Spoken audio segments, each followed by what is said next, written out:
नमस्कार, मैं हूं आपके साथ निलोफर अंसारी और आप देख रहे हैं V9 न्यूज। देश और दुनिया की हर बड़ी खबर पर रहती है हमारी पैनी नजर। आइए नजर डालते हैं आज की बड़ी खबर।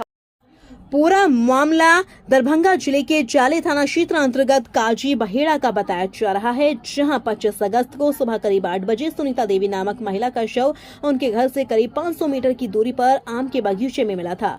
आहित्या देवी नामक महिला के फर्द बयान के आधार पर जाले थाने में प्राथमिकी दर्ज कराई गई थी। पुलिस के अनुसंधान में सामने आया है कि गिरफ्तार आरोपी मोहम्मद शाहनवाज का मृतक महिला सुनीता देवी के साथ प्रेम प्रसंग और शारीरिक संबंध का रिश्ता था और महिला आरोपी मोहम्मद शाहनवाज पर शादी करने की दबाव बना रही थी। पर गिरफ्तार आरोपी मोहम्मद शाहनवाज ने शादी करने से इनकार कर दिया और कहा कि मेरी शादी हो चुकी है। इसी दबाव में आकर 25 अगस्त की रात्रि में मोहम्मद शाहनवाज ने रस्सी से गला दबाकर सुनीता देवी नामक महिला की हत्या कर दी। दरभंगा से नीरज कुमार रॉय की रिपोर्ट। दरभंगा जिला के जाले थाना अंतर्गत दिनांक 25 अगस्त की सुबह लगभग 7 बजे ये सूचना प्राप्त हुई कि काजी बहेड़ा गांव के लगभग 500 मीटर दूर एक महिला की जो लाश है, अधेड़ उम्र की महिला थी, इनका उम्र लगभग 45 से 50 के बीच में था। उनकी जो लाश है वो एक खेत के पास में जो वहाँ पर एक किसी लोगों ने देखी गई थी। इसकी तुरंत बाद में जो थाने की टीम थी वहाँ पर जाके पहुँची और इस चीज़ का सत्यापन करना शुरू किया। सत्यापन उपरांत ये पाया गया कि जो महिला थी, महिला गांव की थी, उनका नाम था सुनीता चौपाल। उनकी उपस्थिति पिछली रात से नहीं देखी गई थी, वो तब से गायब चल रही थी। इसकी मामले की गंभीरता को देखते हुए इसमें एक SIT टीम का गठन किया गया। SIT टीम में अनुमंडल पुलिस पदाधिकारी जो थे सदर 2, CI कमतौल, SHO जाले और टेक्निकल टीम के जो सभी मेंबर्स थे, उन्होंने भी इसमें त्वरित रूप से अनुसंधान प्रारंभ किया।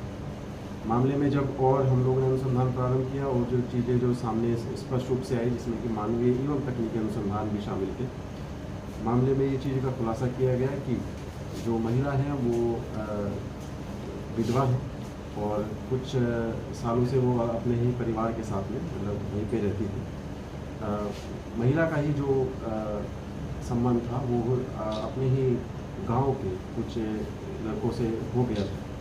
इसमें कि जो एक लड़के का जो नाम सामने आया है, उसका नाम है मोहम्मद शाहनवाज। मोहम्मद शाहनवाज काजी बहेड़ा का ही रहने वाला था, पढ़ाई वगैरह छोड़ चुका था और सभी जगह आपराधिक गतिविधियों में भी सम्मिलित रहता था। इससे पहले भी जो होली में सांप्रदायिक रूप से एक मामला हुआ था, उसमें भी उसकी संलिप्तता पाई गई। इस महिला के साथ में उस अभियुक्त शाहनवाज का संबंध बना।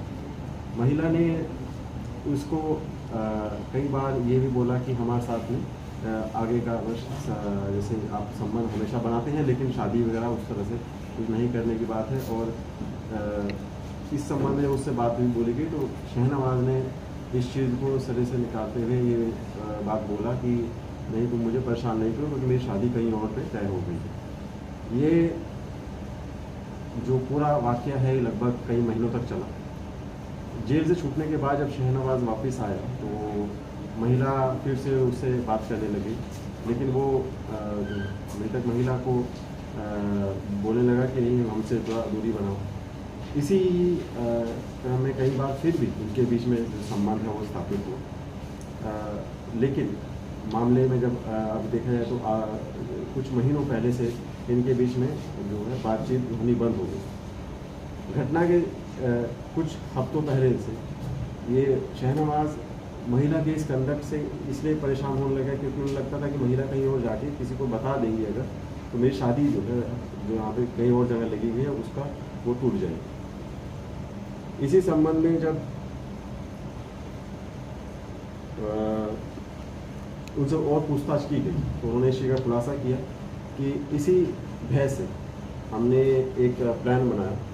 प्लान के अंतर्गत उसमें एक जो एक बाज़ार है, बाज़ार में जब उस महिला से वो मिला तो उसको बुलाया कि आज हमें इस समय पे यहाँ पर मिलना।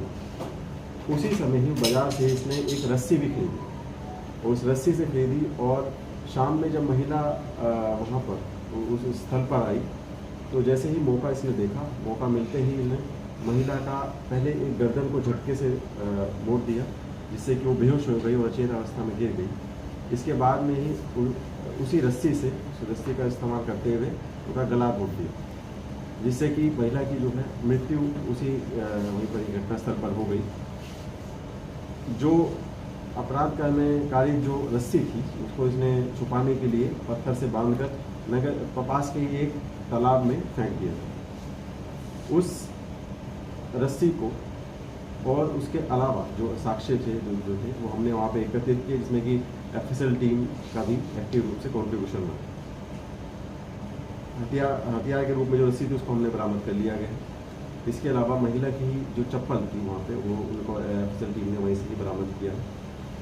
महिला का मोबाइल जो था वो बरामद किया गया जो उनके पास में था।